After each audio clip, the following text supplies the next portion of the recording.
Hello and thanks for joining us again on this video. It's a real pleasure to have you join us today. And today I want to continue on the series that has been looking at how important self-confidence is. And today I'm looking at one thing that can hit your confidence really hard and how this affects your confidence overall. The topic for today is how to deal with worry. How to deal with worry. And to set the context, I've started by explaining or mentioning that worry is something that prevents so many people from taking the necessary steps and actions that are crucial and critical to the attainment of their life goals, their aspirations, ambitions, and all that. So to start with, let us establish what is worry? What does it mean to worry? So worry is a state of mental distress or agitation due to concern about something that is happening in the future or something that is anticipated to happen. So worry happens when your mind dwells on negative thoughts, especially in relation to the future. It could be about something that is happening in the past anyway. So generally it is negative thoughts about uncertain outcomes or things that could go wrong. So worry tends to be repetitive and obsessive, where you are continually thinking about either the likelihood of something going wrong or something imminently that could go wrong. Now, it is a cognitive component of anxiety. Later on, we'll look at the differences between worry and anxiety in a different video. But today, what we want to say is that worry takes place in your mind. It does not take place in your body.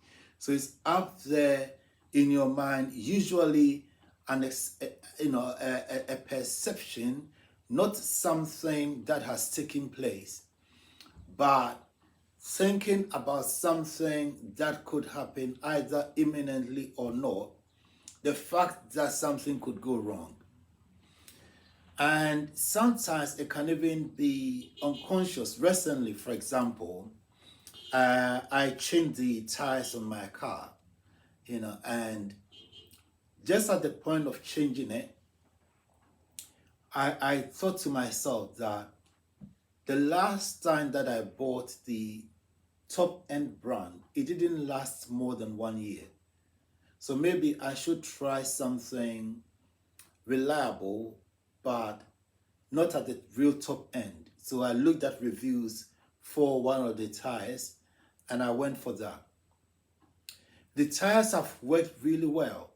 I don't have, now even though looking at the price point and all, I thought that probably it might not work as well. And one day, whilst I was asleep, this happened entirely in my dream, I dreamt that everything that could go wrong with the tires had gone wrong. That the threads had come off and there was a puncture, and for one of them I was almost driving on the inner metal, the metal wheel inside around which the tire goes. And I was pretty concerned about this. So I started thinking about how I would call the breakdown services to come and replace them, or was it going to go to the garage to be changed there? And I began to worry a lot about what could have gone wrong driving with those tires and all. And I spent a long time thinking about this until suddenly I came to my senses that, hang on, this is not real. This is a dream. And thankfully, like in all dreams, you have the capacity, the opportunity to end it. I simply opened my eyes and that was the end. So this was me stressing half consciously about something that I was so concerned, I was getting worked up about, that how I was going to fit it into work and all that to get it fixed. And until I realized that this is not real, this has not happened. The next day when I checked the tires, they were all sound. So this is a typical example of something that has not happened, that is not real, but which was taking up lots of my time and energy. And like I said, it's all up there in the mind. Now, somebody says that worry is like a rocking chair. It gives you something to do, but it takes you nowhere.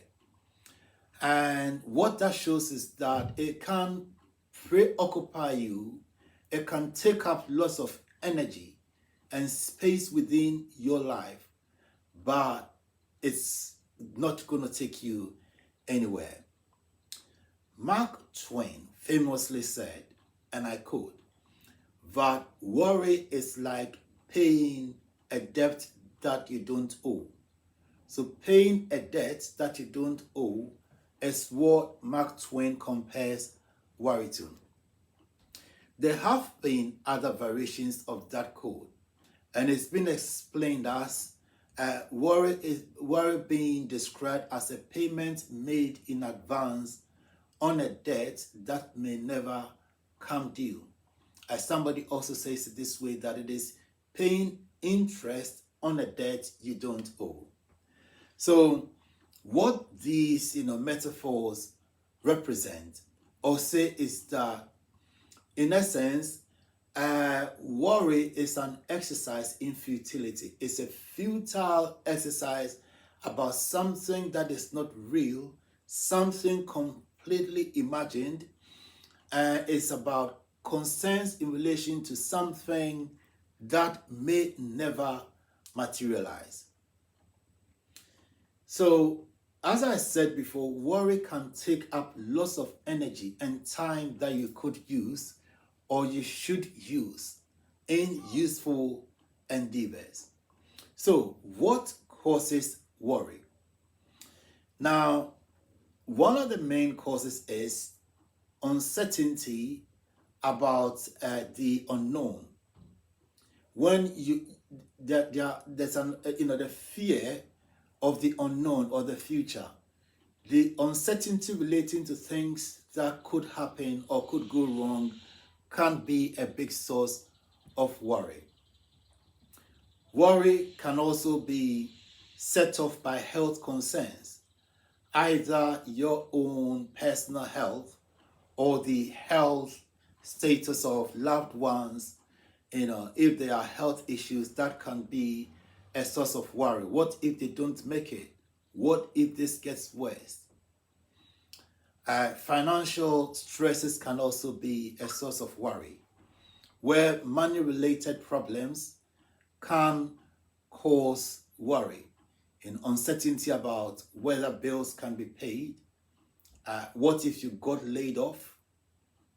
What if there was a financial economic crash, for example? Relationships, either between friends, family, or even romantic relationships, can be a source of the cause of worry. When you are not certain, when you are looking for answers, what is going to happen? Are we still going to be together? What if my friends leave? Or what if I'm left out? If my friends don't invite me to this event, especially amongst younger people, this can be the source of extreme worry. Job pressures, performance-related issues, or even job security can be a source of worry. In all cases, in all these examples that we've alluded to, whether it is financial, whether it's in relationships, whether it's job-related, in all these cases, one imagines negative thoughts in relation to something in the future. And remember that we've said that in many cases, what is the cause of concern probably never even materializes in the first place. Worry in itself, to a limited extent, can be positive. Let me explain myself. So worry can be positive to as far an extent that it makes you awake or awaken to a certain reality. So for example, if you look at your savings, your life savings, money you've stored up for, a rainy day, so to speak, and if you think that in the event I had issues with my job ended or I was laid off, if you thought that you couldn't cope financially, that can be a source of worry.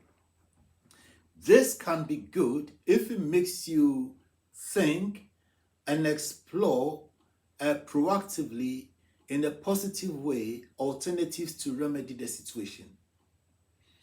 So if, for example, you did a health test, you did a medical test, and the results were not good, if it's able to, thinking about this and the implications for you, for your family, if it makes you to resort to do the right things, then in that case, the moments you spend thinking about that issue can be positive because it leads to positive outcomes.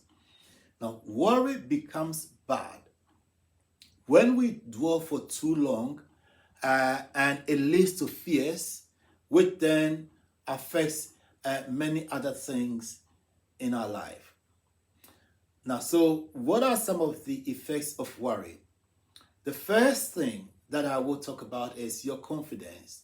So it affects your confidence and your ability to take action. It can affect physical health. So people can have headaches, muscle tension, fatigue, amongst other things. Think about this. When you think for a moment that you may have maybe consumed something poisonous, sometimes that thought alone can make you feel physically ill. This is something that starts in your mind. It hasn't happened probably, but you can show symptoms in your body. It can lead to mental anxiety, behavioral changes. Sometimes people worry about things and it leads them to procrastinate or avoid taking the action that they need because they overthink issues. It can also affect the quality of life. Now, very quickly, I want to talk about some strategies that we can use for dealing with worry. The first one would be to stay in the present, stay focused, think about the here and now.